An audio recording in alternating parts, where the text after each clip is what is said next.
Welcome back, everybody, to this special edition of the Micro Vlogcast. We're unpacking and recapping our time at NeoCon and Fulton Market Design Days earlier in June. I am joined by Brad Van Valkenburg and Wendy Schlett from the Foresight team. Brad and Wendy spend a lot of their time working with our office furniture clients, and in particular, Brad, our resident LCA practitioner and expert, here to join us. We want to talk this episode about themes and trends related to sustainable materials that we saw at NeoCon and Design Days just this past June.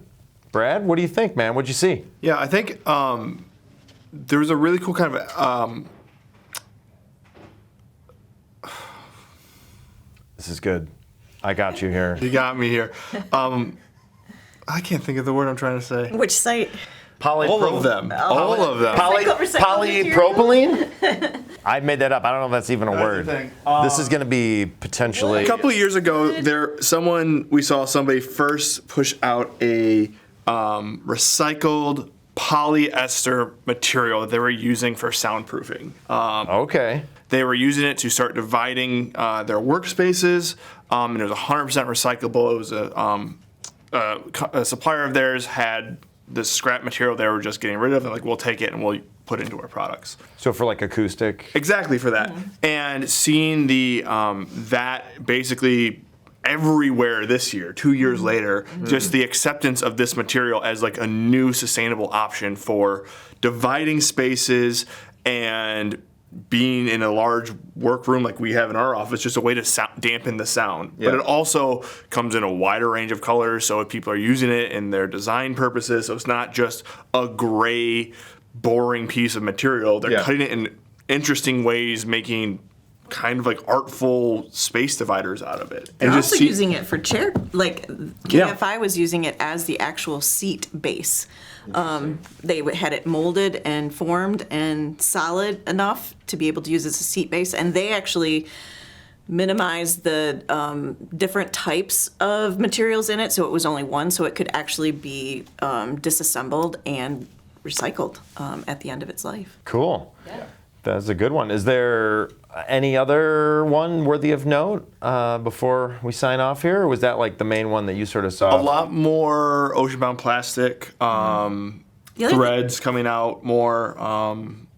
The other thing I saw was the wood. Remember in some of the places are starting to go back to like old manufacturing practices and using like wood connectors instead of nails and things like that, which I thought was really interesting.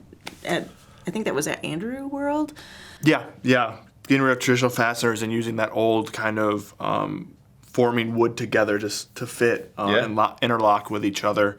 We're also seeing more paper-based products being used as actual seating and tables. There was a company there who their products were a paperboard polyester kind of combination, and it looks like a party like thing you'd put like a lantern almost, and it folds up and you let it go and it fully forms into a shape, and it's a honeycomb structure that they've made 25, 30 foot seat benching. Wow. With tables around it, and it's completely recycled. All the paper, all the plastic that goes into it. So you got like sort of a nature-based biomimicry with the honeycomb, and then you got the paper-based. Yeah, very cool. Awesome. Well, that is a little bit on sustainable materials we saw back at NeoCon and Design Days, and we'll be talking about how companies were telling their stories related to sustainability in our next episode. So join us then. Thanks. Oh, no, let it be. Now it's. All right. Can't have bedhead on a Friday. When can you have bedhead? Especially after a NeoCon week. Yeah.